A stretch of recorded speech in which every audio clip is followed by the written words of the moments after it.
Hello, I would like to welcome all of you to our Pressure to Perform Your Mental Health Matters live roundtable event. We're pleased to be with all of you today. My name is Christy McGuire, and I am the Vice President of Business Solutions at Workplace Options. We're excited to get started, but before I introduce our wonderful team of panelists today, I'd like to invite Alan King, President and CEO of Workplace Options, to give the opening remarks. Thank you for joining us, Alan. Great. Thank you, Christy. We recognize World Mental Health Day this year in the shadow of two global impactful traumas, a pandemic turned endemic and a war promulgated on the people of Ukraine. These events, not isolated from view and impacting virtually every person on our planet, frames today's conversation. How? Because it is the new backdrop that surrounds each of us and adds to the pressure we feel to perform at work, at home, and in our communities. Finding balance and stability in the best of times requires effort. In our volatile and changing world, it is especially challenging. Challenging, but not impossible. I would like to thank our speakers for participating in today's roundtable and sharing their valuable thoughts and insights. I would also like to thank you for your attendance and, most importantly, for being there for your employees and their families. That is what truly makes the difference. Thank you, and Christy, over to you. Thank you, Alan. I would now like to introduce our amazing board of panelists today. We're joined by Taylor Knopf, who is a healthcare journalist and editor with North Carolina Health News based in Raleigh. She's won statewide and national awards for her coverage of mental health, including a series on international solutions to America's drug overdose epidemic. Recently, she's focused much of her reporting on the emerging mental health crisis caused by the coronavirus pandemic. Thanks for joining us, Taylor. We're also joined by James Sussex, a clinical team lead for Workplace Options. He has experience across the private, public, and third sectors, working with issues ranging from life changes through to personality disorders, as well as risk management and crisis intervention. Welcome, James. Joining us from Singapore is Julia, Mercer's health consulting leader. She leads a team of employee benefit experts who empower clients to make data-driven decisions regarding their employee health and benefits programs. She manages an extensive portfolio of clients, and she's focused on helping companies evolve and balance differing priorities in the health and benefits space through flexibility, mental health, and preventative care. Welcome, Julia. And joining us from the University of Prince Edward Island in Canada is Madison. She is the Student Wellness Coordinator and has taken up the position of Student Wellness Coordinator with UPEI Student Union. Thanks for joining us, Madison. And unfortunately, Arna from Swiss Global Life is unable to join us today due to extenuating circumstances. We will miss you, Arna, and welcome to our wonderful board of panelists and to our audience as well. So we'd like to start out by polling our audience today. Our most recent workplace stress index, which is available to you to download through the resource panel on your screen, it surveys employees across Fortune 500 companies and revealed that the top 4 global workplace symptoms, as reported by employees, are workplace stress, anxiety and panic, low mood, and difficulty concentrating. Our workplace stress index also revealed that the top 4 global work-related issues reported by employees are daily work activities, work-life balance, job performance, and tension and conflict with a manager. So I'd now like to turn it over to our audience. We're going to ask our first poll question today. And on your screen, you'll see the question, and it's a multiple choice answer.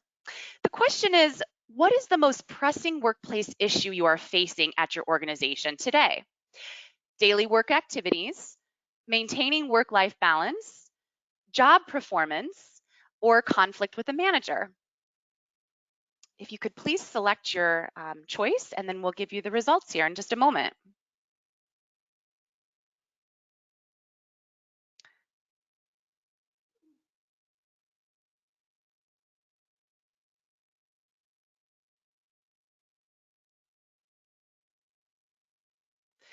All right. And the number one result was maintaining work-life balance, followed by daily work activities, job performance, and conflict with the manager was a tie. Thank you for responding.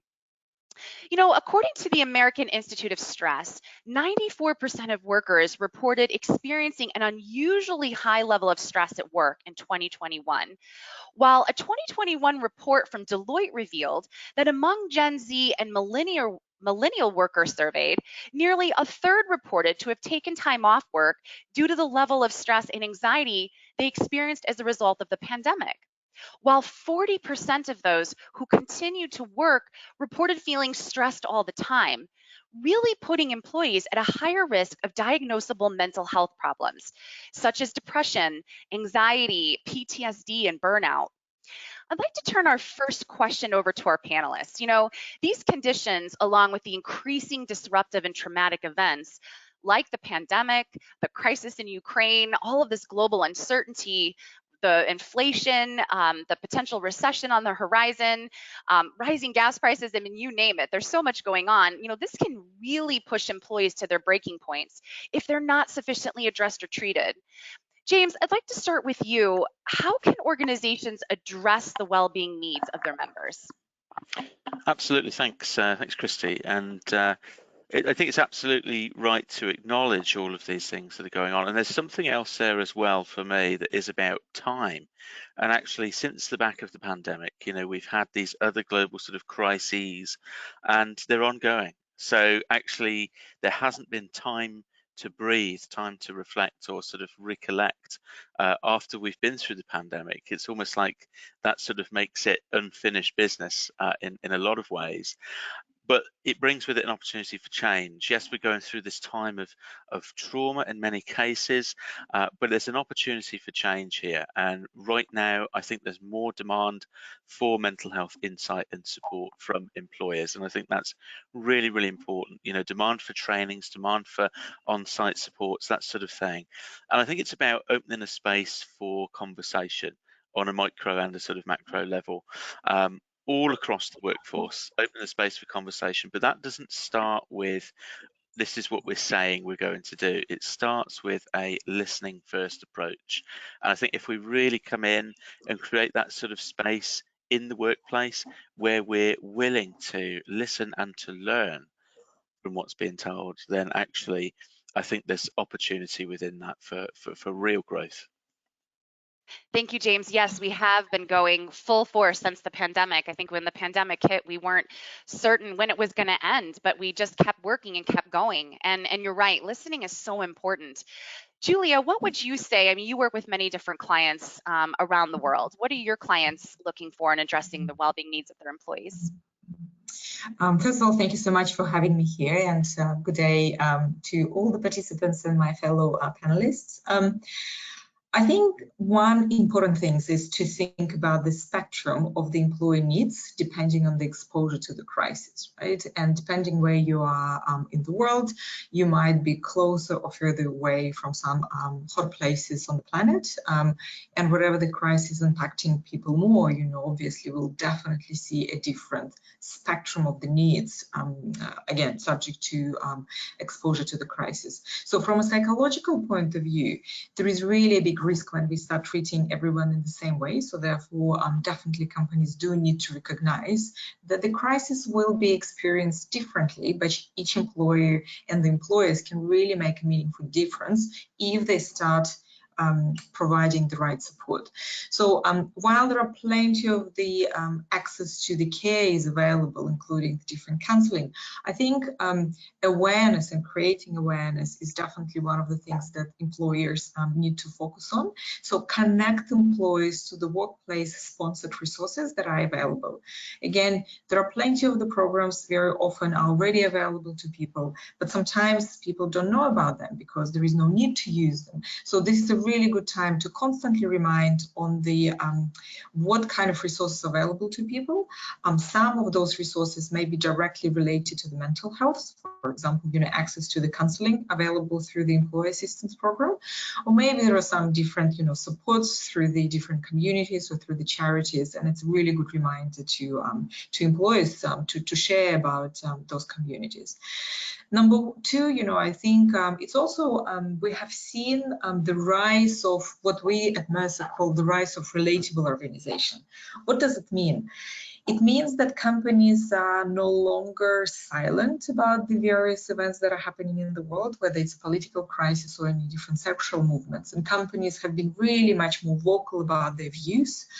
They publicly share opinion on the various social movements, which in a way, this is a really great help to employees who sometimes may feel less powerful, right? So when employees are able to do something that helps them to feel a little bit better, to feel the difference, or that the company really standing by them, this is really important. And I think this is sometimes the matters that maybe some people will kind of unnotice, but for many, this is important to know that they're working for the company that creates this the sense and the purpose, and stand together with people.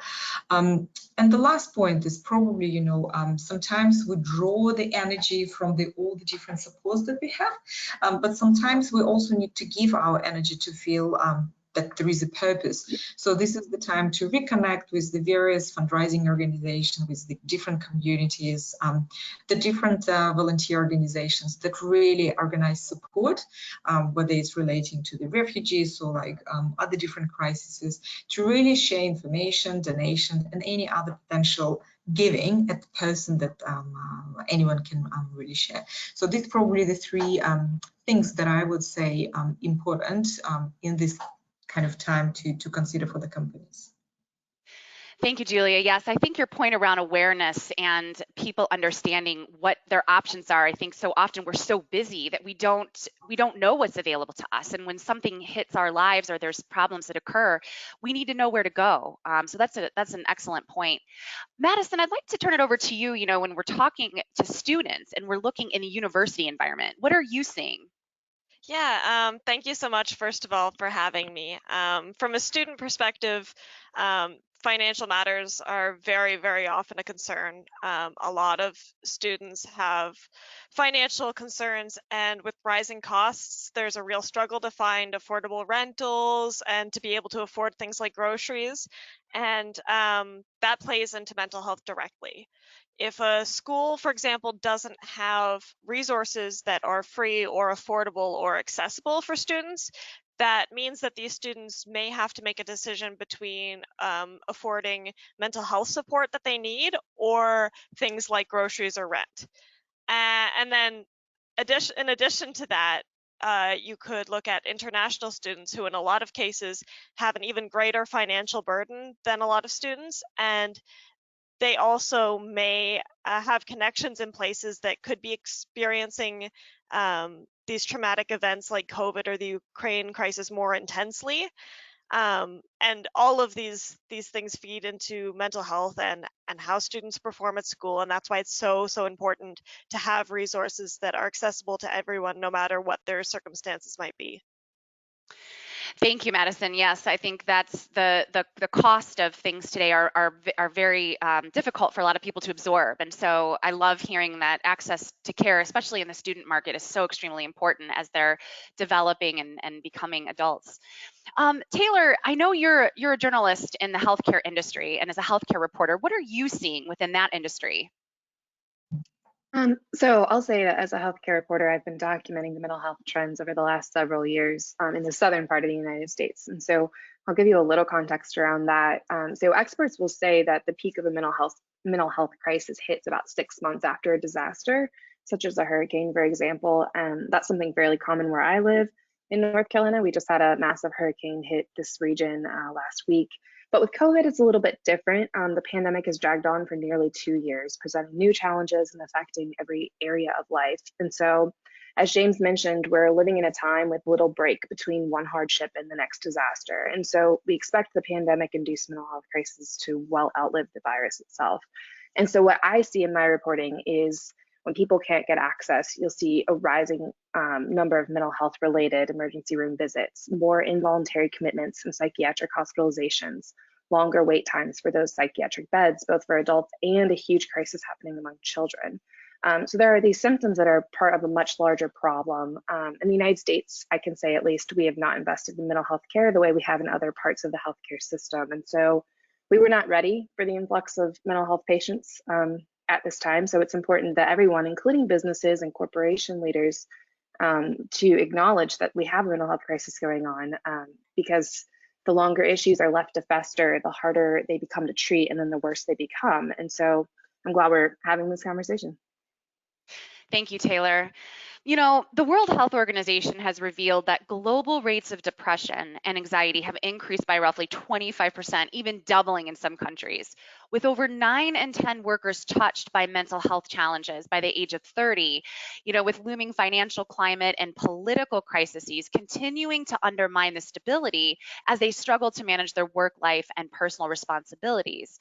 Employees are recognizing their need now more than ever for better work-life balance and mental health support, and are increasingly considering the role that their employers are playing in providing this support.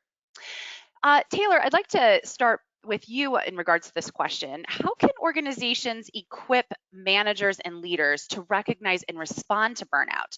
What are you seeing within the healthcare industry?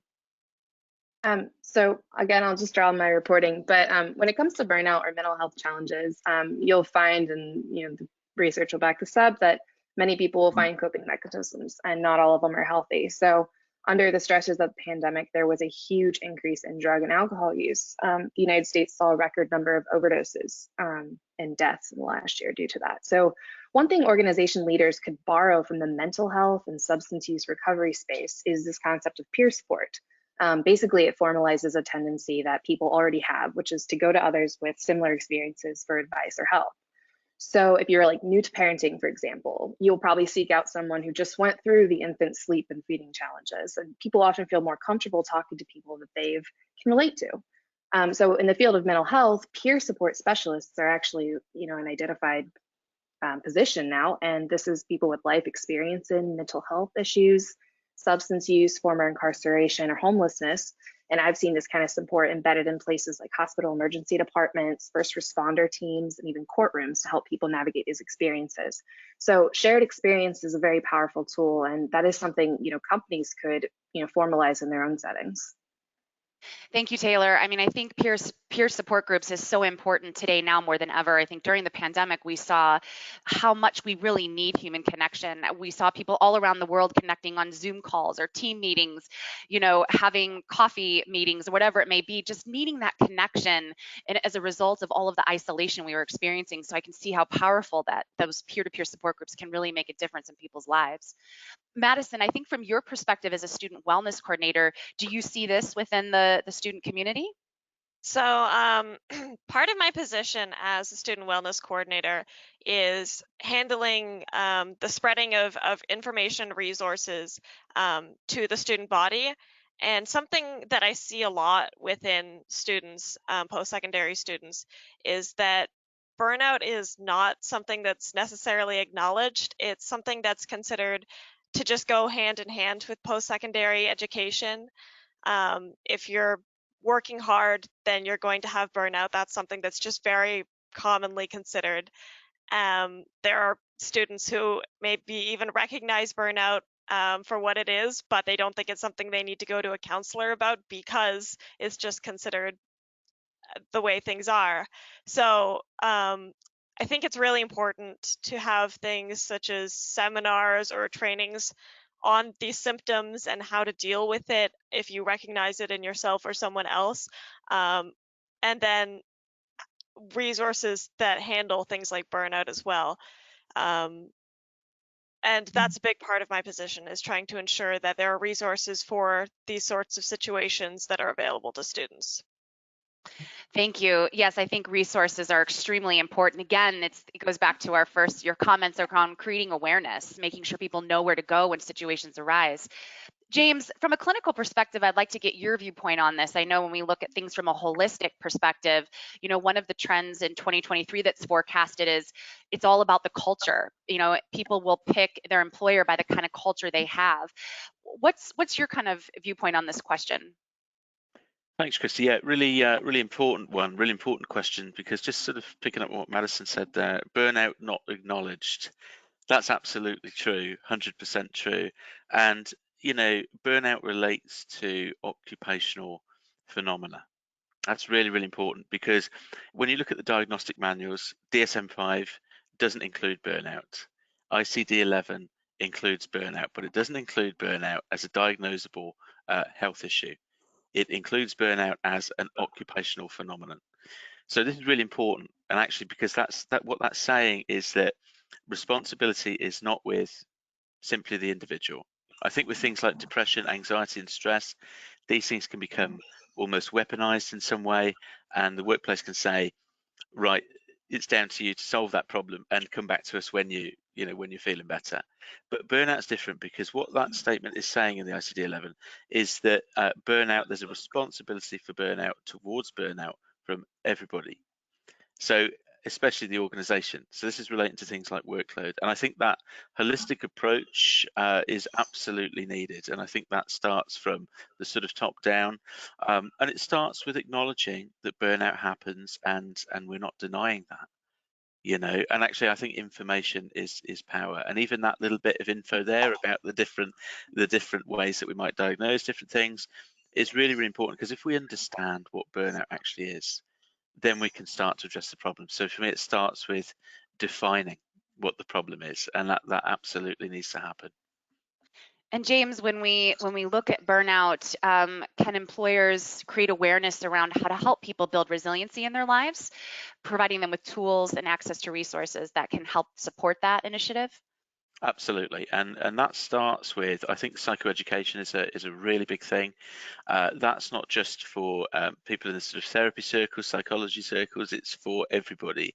And psychoeducation is also not about, let's just hand you the information and that's it. It's about engaging with the information. It's about using the information to our advantage, making the information work for the individual and for the organization as well. So I think that's from the bottom up, really. It needs to be out there. So a psychoeducational approach definitely to any training that gets rolled out. Thank you, James. And Julia, what's your perspective amongst your client base around how organizations can equip managers and leaders to recognize and respond to this burnout crisis? Yeah, before I answer this question, I feel that I need to represent here the voice of leaders as well, and the managers and, the line managers, because at Mercer, we run an interesting study. It's called Healthy Mind That Works, and it was the study that we've done across IPAC. And we, across IPAC, we picked up that the managers, people managers, those who are managing teams, they working at least 1.4 times more on average than the non-management employees, right? So I think we need to acknowledge that, when you're a people manager, you already have quite a lot of responsibility. And I also think it's important to acknowledge that, it's a really difficult time to be a leader or team leader, or a manager, because those who are in the leading positions, they face really growing pressure with the expanded expectations from being financially and commercially savvy, having the right access to the market, managing all sorts of the compliance issues and pressures, solving immediate challenges. They also need to be creative. They need to be viewed as an expert. They need to be viewed as the, ambassadors of the culture that they are, the company that they're working for. And they also need to look after their own well-being, and then they also need to look after the well-being of the employer. So while I completely echo that the culture will definitely play a big role, and that definitely the one of the first layer for the employees to access is actually leaders and the direct team managers. I think the organizations really need to step back and acknowledge that there is quite a lot, falling on the shoulders of the direct managers, and the question is, what kind of support are they getting? And again, our studies show that managers themselves are really at the verge of the burnout. I think the Deloitte study conducted a question, and about 70% of the leadership are about to resign or feeling that they're about to resign. So we're just not talking about all the employees. I think like as the workforce, including leaders who meant to provide the support for their team members, they are also tired, right? So in all of this, then, how do we make sure that leaders are equipped to at least, to be that support?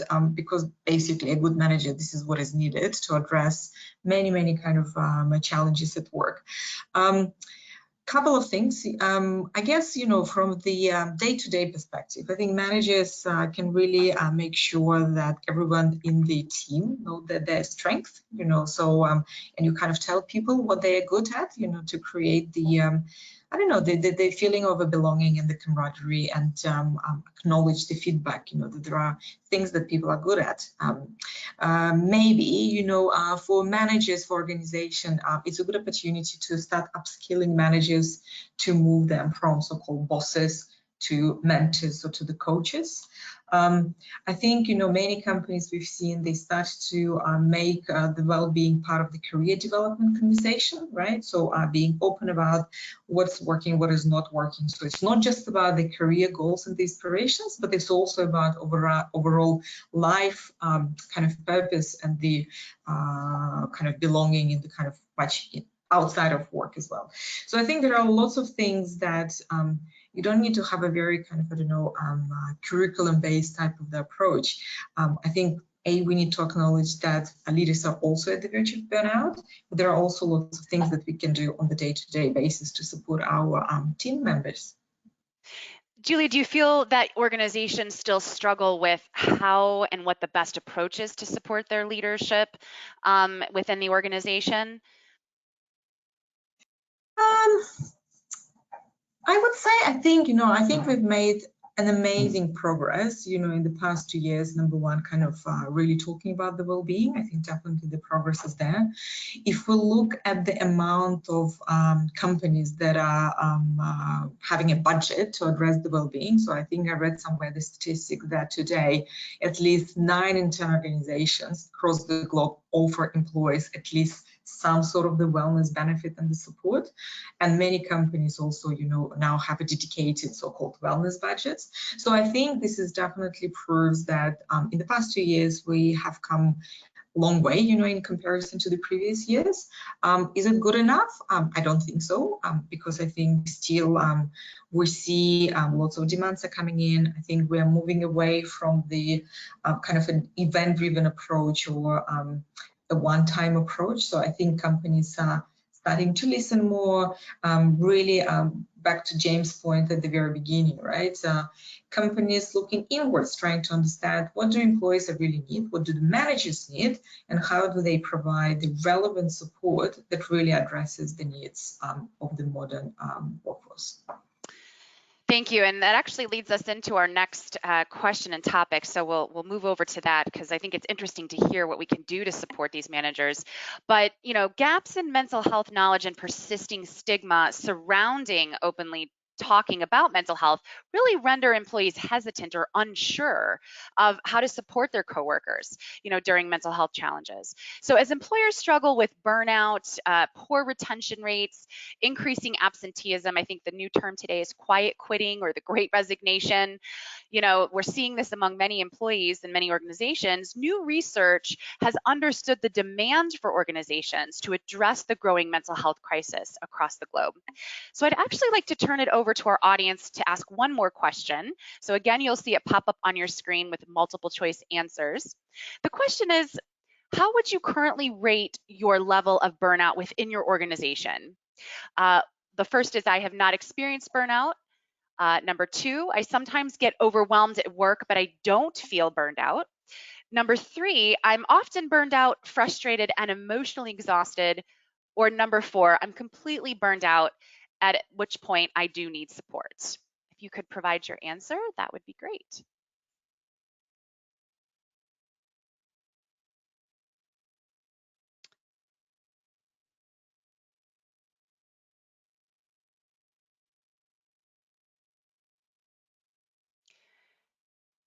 Wonderful. So we have a tie between I sometimes get overwhelmed, but I don't feel burnt out, and I'm often burned out, frustrated, and emotionally exhausted. Following, I have not experienced burnout. Thank you so much for your response there. So moving into our next question, Taylor, I'd like to turn it over to you. The question is, how can organizations really support managers and leaders, really investing in their own teams when it comes towards mental health? So I will say, as a healthcare reporter, I've interviewed a lot of healthcare professionals and hospital leaders, and the last 2 years have been really difficult for them. They've been working hard to keep people alive during this pandemic, but they've also been supporting their medical teams. And as you mentioned, there's this sort of great resignation that is really hitting the healthcare industry hard. Nurses and other medical staff have been leaving. So frontline workers are under incredible stress, and they don't feel appreciated in many parts of the world. And so one thing I've asked these hospital executives at the end of these interviews is, how are they taking care of themselves? Some of them are surprised to get that question because they're always busy taking care of everyone else, especially healthcare professionals. But then, some hospital executives have had some really good, have said some really great things. I mean, they're cliche, but they're things that work for a reason.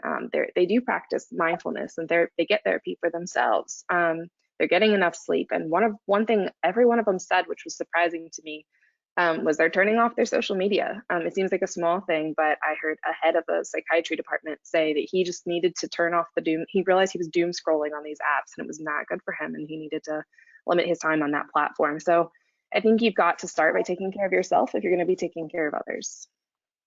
That's an excellent point, Taylor. And I know we'll talk a little bit about setting boundaries for ourselves, but yes, the quick access to social media and all of this technology, we don't turn it off. And so it's really hard to come down, and we end up getting more burnt out than if we would have just set those proper boundaries.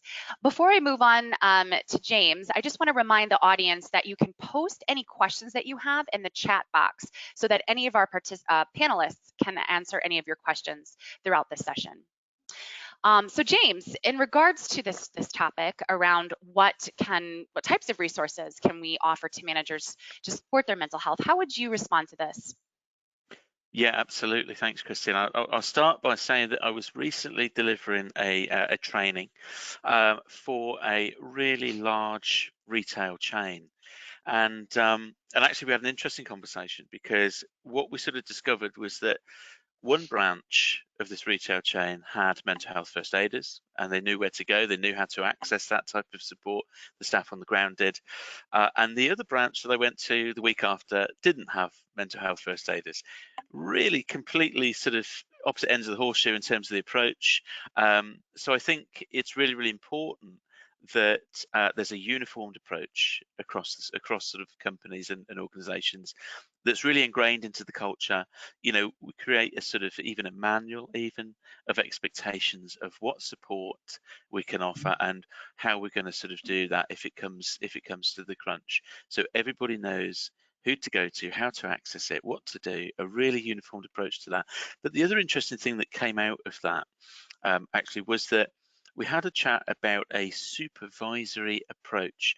And what does that mean? I'm talking about supervision in the therapeutic context. So a supervisor is almost like the therapist, almost in a way, very, very similar, where we talk about cases, we talk about stuff that's going on. And actually, we spoke about this at the training, and the feedback was almost unanimous. We would love something like that. The managers, that we would love something like that, where we have somewhere to go, a supervision, a group where we can just go together and discuss some of the issues that have come up and how we've dealt with them. So I think a real sort of supervisory approach, a space, maybe it's monthly, maybe it's bi-weekly, where they can go for support. They know that they can reach out to each other, a real sort of peer-led support system. And I really like the sort of mindset of support for the supporter, because on top of being a supporter, a manager has to be a manager, like we've said throughout, and like Julia was saying earlier on. A manager has many different responsibilities, and now we're sort of saying, right, we've got to have this sort of empathic approach to leadership as well. So having that kind of support is really, really important. And I think yes to the grassroots training, rolling out trainings, you know, on an informational level, an engagement level as well. And I think, you know, that psychoeducational approach, if we are informing, you know, to be forewarned is to be forearmed. And so if we're giving people that knowledge and giving them the autonomy about how they use that with their teams, with the staff, then actually we're opening a lot of doors, I think. You know, that's an excellent point, that continual access to development, support, and the peer-to-peer support groups is so important. I can speak for myself in a leadership role. It's how much I connect with other leaders in the organizations to get their opinion, to get their views, and having that is so helpful and important in, you know, just making the right decisions and feeling supported, that you're not alone. Again, going back to that human connection, it just really allows for people to feel when there's issues that arise that, you know, there's ways to work through it. Julia, I'd like to go back over to you. I think one of the things that you mentioned before, which is so interesting, you know, managers today now have to wear so many hats. It is not like it was back in the day where you were a manager and you just did your duties and then you moved on. You know, now they have to be coaches, they have to be teachers, they really have to lead with empathy now more than ever, and really listen to their people, really be compassionate for people in their lives. And I think that's how people build the best teams. So what are you seeing companies doing when it comes to really supporting their managers around this? And do you have any clients that use data to help them determine this? Yeah, no, definitely.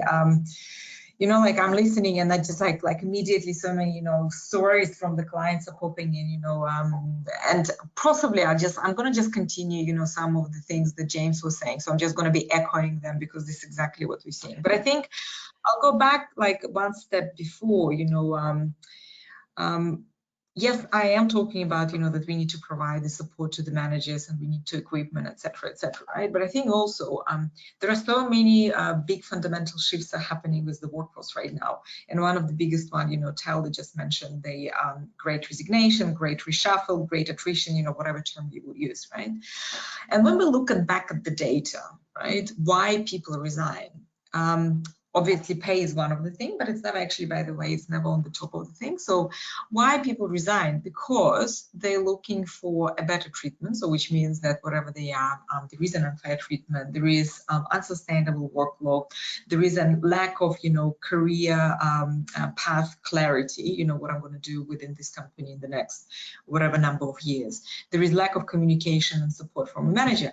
And when you look at any of the studies, so you actually can Google, you know, like multiple companies are doing these studies, basically, you know, like whatever the top reasons. So this is a very, I think, action-driven point plan for any organization. You know, what do you need to do to equip managers as well as the organization with the solution, right?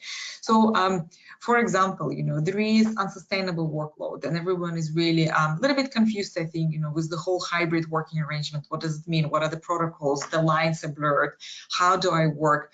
I think, you know, like when we know about this, you know, one of the right away, the action points, do we actually have a hybrid protocol? Have we spoke about this? Or we just assuming that everyone knows how we're going to be working, right? If you talk to people, those of people who are working from home, sometimes they are the one who are struggling with the burnout the most because they just like literally do not have any time to disconnect. Those people who go to the office, they have a commuting time, which apparently is all of a sudden very amazing. I just love to go to the office precisely because I have a space between office and home, and the commute time is my disconnect time. So I think there are lots of things that are already happening, yet we're still a little bit behaving like the old days, and you know, we're coming back to the office or we're coming back to workplace without really sometimes talking through some of the points that are new now, such as hybrid working. I think James mentioned, you know, I think it's important to start really paying attention to the support that is relevant, you know, whatever you call it, peer-to-peer, employee listening, or, you know, researching the needs of the employees. But I think it's important to talk about what is relevant. So here's an example from a session that I've attended a couple of weeks ago with the client, who became extremely specific on the type of the sessions that they want to run. So those sessions were run for APAC employees. So obviously we're not able to do it face-to-face. But through the employer listening, they picked up lots of the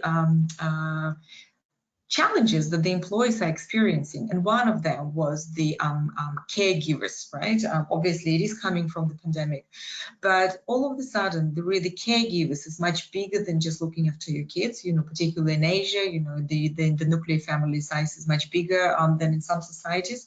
So you have to take care of your parents, of your dependents. And this particular session that I was attending, it was very specific about caregivers for the children. And the panel for the discussion consisted of 2 senior male employees with the kids. One of them was a single father of 4 kids, and the range of kids, you know, the age of the kids is from 4 to 17. And then another senior manager, you know, with 3 kids. And then we had the child psychologist on the panel as well. What was really amazing is to hear how relevant this conversation is to the people who logged in. So obviously this is, you know, the people who joined the sessions were really relevant for the parents. Also managers who joined the conversation, you know, they are the one who are managing people who are parents with all range of the kids and the different challenges. And then those 2 senior employees on the panel, they were talking about the challenges that they're going through, you know, and how difficult it is. And for one of them, you know, he is a senior salesperson. And when the question was asked, how does it affect your professional life and, you know, taking care of the kids?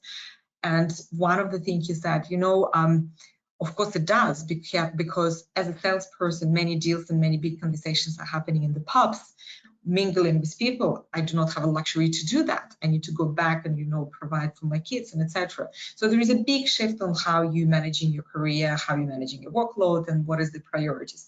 But those conversations are really, really relevant. So therefore, you know, go back to the kind of the relevant conversation. Model the healthy behaviors. Another kind of, you know, example I can give you even from Mercer Company. One of the senior managers at our office, I put the out of office just before the Christmas last year message saying, you know what, it's been a really big year. It's been really tiring. I am tired and I'm going to be really truly disconnecting. I'm not going to be changing emails. I'm not going to give you my WhatsApp because I really want to disconnect. So I think when the leaders really put themselves and kind of say, it's okay to disconnect and I'm tired, I need my time to enjoy my family, nature, books, you know, hobbies and whatever.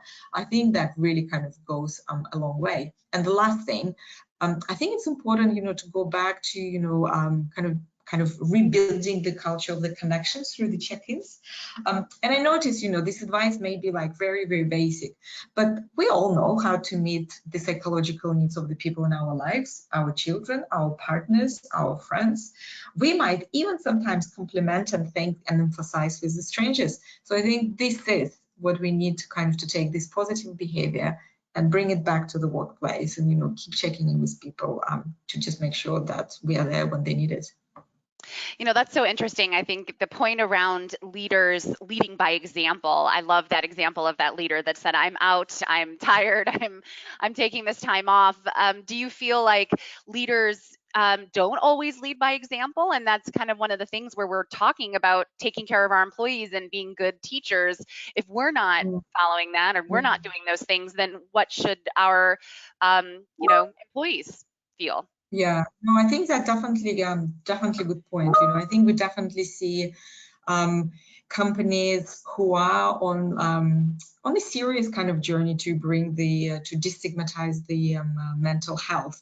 We definitely see lots of the senior leaders are coming up and talking about their challenges and their struggles, you know, with work, with mental health, with burnout, with them very openly saying that they're taking sabbatical leave or, you know, whatever leave to kind of to break away from things.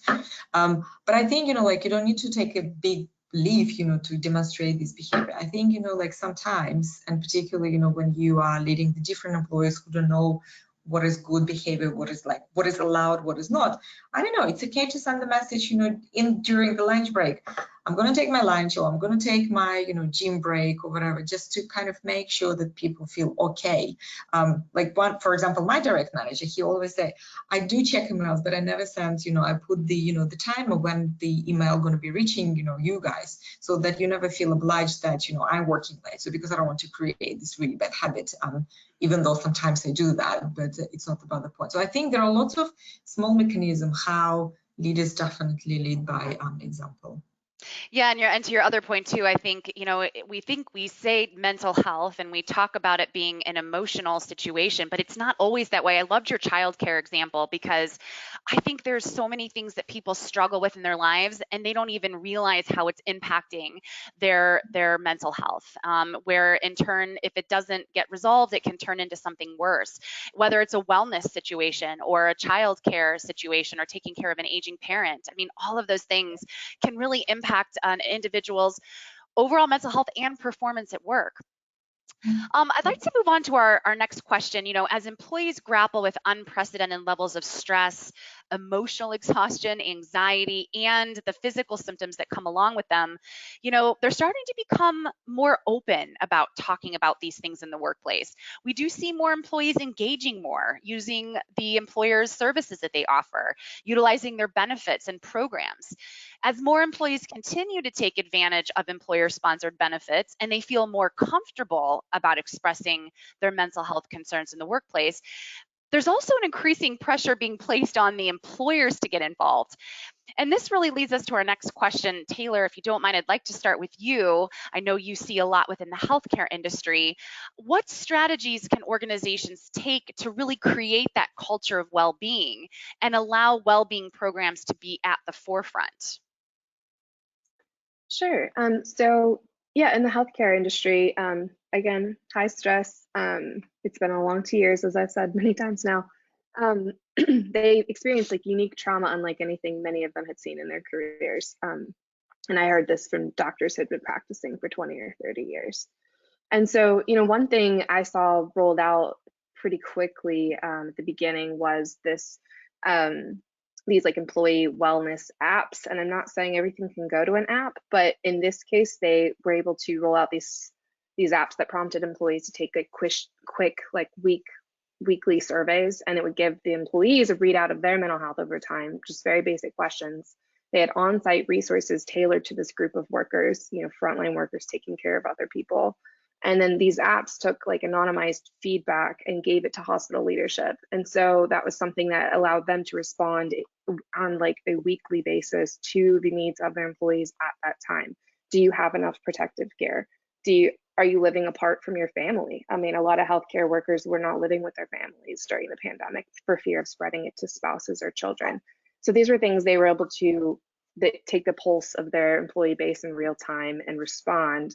Another thing that was rolled out really quickly is telehealth and virtual therapy, advanced maybe 10 years in 10 days time at the beginning of the pandemic. And so in the United States, there was a lot of red tape around insurance paying and reimbursing for those types of visits before the pandemic. And then those people, and there has been higher utilization of both virtual visits for medical needs and mental health needs.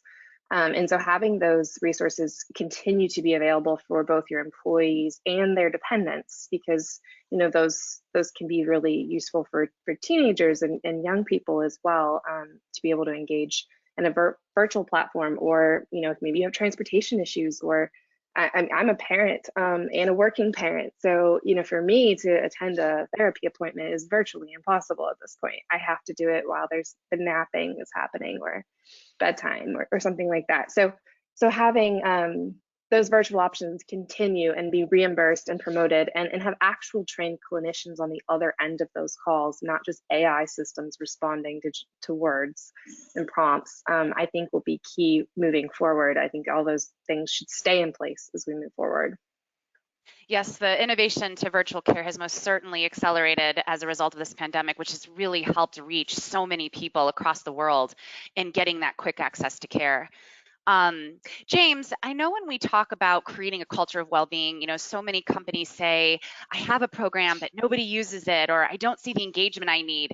And again, you talked a lot about awareness, and you talk about companies really need to make acceptance towards change and really look more at the granular level from within. What are some strategies that you would suggest companies take? Yeah, absolutely. Thanks, Christian.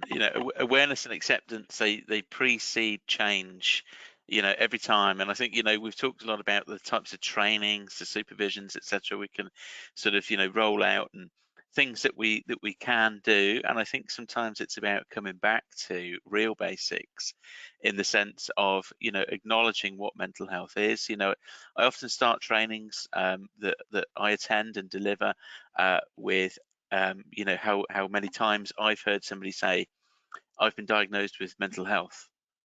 And actually, you know, mental health is a whole phenomena, like physical health, you know, etc. And we've got to think about it on that sort of continuum. And I think fostering an environment that's all about mental health, and not just about mental health when it comes down to things have gone wrong. You know, it's not about how do we fight fires in mental health. It's about how do we support and champion all mental health, even positive mental health. And you know, recently I attended a different training for somebody else in a different sector, and one of the things I saw in the staff room was a positive mental health board. And what they'd done for themselves was to put up recognition of moments where they felt they had very positive mental health, and what they were doing at the time and what made them feel good. And I really enjoyed that, because actually it was something different. You don't see that all the time. So it's about, you know, I think a good strategy is to actually push positive mental health forward. Let's start talking about all mental health. Let's not just talk about mental health when it's about what's gone wrong. And I think that's really, really important, because then we're supporting the whole piece rather than just fighting those fires. And I think supporting employees to talk not just to leadership and management, but to each other as well. I think that's a really big part of this.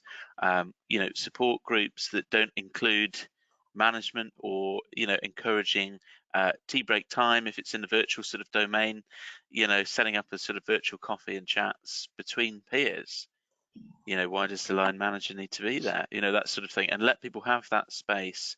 Leading the conversation, it doesn't mean leaders being involved in every conversation.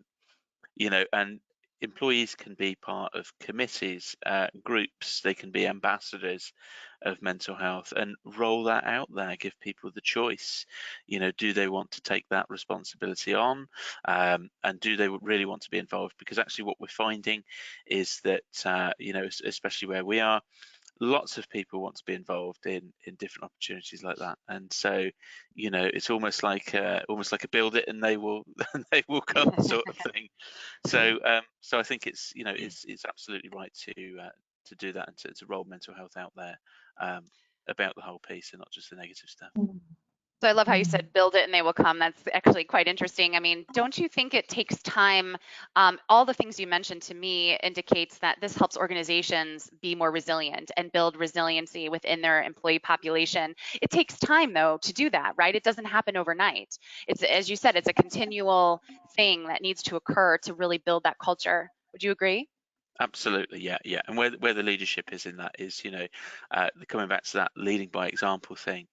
You know, and actually, you know, if somebody takes that step forward and talks about maybe their own mental health stories from the front sort of thing, then others will follow. And it will take time, because we're talking about, you know, cultural change, organizational change. We're going against the grain of things that you know, that 50 years plus, you know. And actually it's, I think it's really interesting, because there's a whole sort of global investigation going on at the moment, many different countries, the 4-day working week, and that's, I'm following that very, very closely, not because I'm particularly an advocate or a champion of the 4-day working week, but because this is about global organizational change.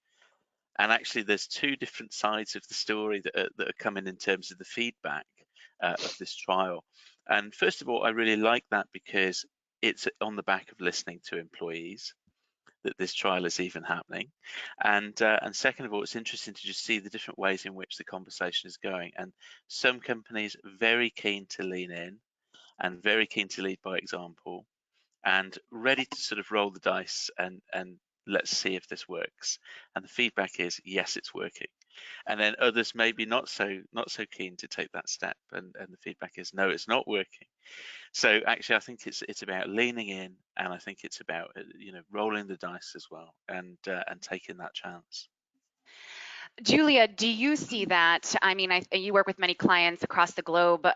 Do you see some adapting to this and then others not? And the ones that are they seeing change? You mean for the For the creating the culture of well-being and the different strategies yes. they're implementing? Yes. Or I thought you were kind of referring to the 4 days a week. I'm just like, oh, Oh, that's going to well, be that too. debate, you know, different from the original topic. But yes, definitely we see the changes are happening. But I think, you know, one of the line that I've been using in many conferences and the discussions, and this is kind of the big statement, right, that the well-being is not HR responsibility. Right? It takes a village to promote workplace well-being, and in particular mental health. So therefore, the well-being conversations needs to be much more than HR conversation. And those companies who indeed moved it outside of the HR domain and made it kind of as a center point of their new culture, new direction, new kind of strategy, we definitely have seen much better and bigger progress and impactful progress in the companies. So based on my experience, you know, I thought I will share a couple of the steps, actually not couple, about 6 steps, you know, what we see, you know, broadly speaking, what our companies are doing to promote the culture of the well-being in their organizations. Number 1, we see that companies are establishing the baseline. What does well-being mean for the employees in their organization? Not understanding what other companies are doing, but what does the well-being means for their companies. Once they establish that, number 2, they're trying to hear what the employees have to say. And we worked with many companies, and it's really sometimes a surprise what you think you know about employees and what they want and how they appreciate your programs that you have been putting together, how in reality it's a very kind of different picture, and what do they really need. It's really interesting to hear what the employee will have to say. Once you have these 2 starting points, I think this is definitely right away a really good plan. You know, start assessing your current programs, what you have, and constantly communicate that we've heard you. You said you want this. This is what we're planning to do. This is the audit that we are doing, and this is some of the changes that we are planning to implement and introduce. I think it is important. You know, all of us are very different, and we access different benefits differently as well. So therefore, I think it's important to create the multifaceted access to care. It's equally important to continue the target training programs, whether it is for managers, for caregivers, for those people who are managing the diversity group who might have a completely different needs in life outside of work. So I think it's really, really important, you know, to have the targeted training program. But most importantly, or I guess, you know, kind of like something that goes through all of these steps that I mentioned before, is really for leaders, for managers, for employees, because we cannot really take the employees and kind of not to put the responsibility on them. And the responsibility is constantly focused on creating a better place for work. It means design a positive place to work for yourself, for your colleague, for your peers, for your subordinates. It is for leaders, you know, to think about the positive culture, leadership capabilities. There are lots of conversation again about the hybrid working, future of work, skills economy. So what all of this mean for the employees, right? Once you constantly bring a clear point of view, what does it mean for the employees to avoid this kind of gray areas, which is again one of the reasons why many people leave, you know, I think definitely this will give employees kind of a lead way when they're establishing the culture of the well-being. Thank you, Julia. And I think those are all excellent points, you know, as we talk about, you know, having a well-being program and a culture of well-being and put everything at the forefront. How do people actually access this type of support, especially when we look at times of crises? Madison, I'd like to turn it over to you. You know, when we look at the disruption in the economy, the environment, social and political climates, it's continuing to endanger student well-being, as well as employee well-being, of course. You know, what can institutions do to ensure students have access to emotional support, especially in these times of crises? So, I mean, there's a few really important things. It's really important to make sure that there are different ways for students to access the support. not everyone feels comfortable accessing support in exactly one way or the other. There are students who maybe have had bad experiences with counseling, for example, and so maybe they're intimidated to go speak to a counselor face to face immediately, or even there doesn't need to have been a bad experience in the past. Maybe it's just an intimidating process. For some students, I know it's easier to approach this this thing that feels so big through something they're more familiar with, like maybe an app or calling or texting, and that's a more manageable thing to just do that. But like Taylor mentioned earlier, it's very important that there's someone trained on the other end instead of an AI responding to keywords. It's very important to make sure that there are these different supports, but make sure they're still supporting people directly. Thank you. Yes, and I also think too, not making it complicated, like you said, just making it easy for people to connect in. If it's complicated and they feel like they're going into a vacuum, they're going to hang up, or they're not going to continue on with their care. With that, Julia, what do you see companies doing, and how can they ensure that their employees and managers have access to this type of support? Yeah, I in particular want to kind of draw your attention to a couple of things. And number one is I'm in Asia, right? And like we talk about the stigmatizing mental health globally, but I think in Asia it is even more amplified.